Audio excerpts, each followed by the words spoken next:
Epistaxis. This is bleeding from inside the nose.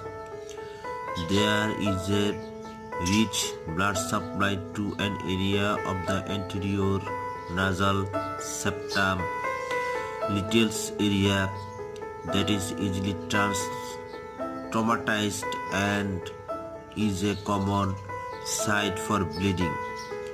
Epistaxis may be life-threatening in the elderly, notably those with impaired coagulation from disease, medication, or alcohol excess. Sneezing. This protective, sudden, expulsive effort clears the nasal passage of irritants. It is common in viral upper respiratory infection and allergic rhinitis. Disturbance of smell. Anosmia, complete loss of sense of smell, may follow head injury with damage to the olfactory epithelium, olfactory nerve, or can occur after a viral upper respiratory tract infection.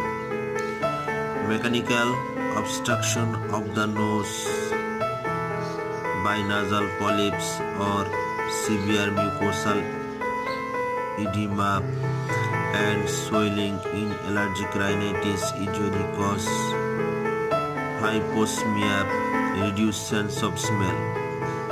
Cacosmia is an unpleasant smell due to chronic sepsis in the nose or sinuses.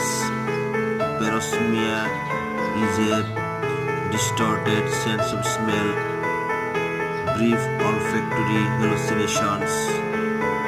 Panthosmia may occur in temporal lobe epilepsy. Like, share and comment please. Please subscribe my channel.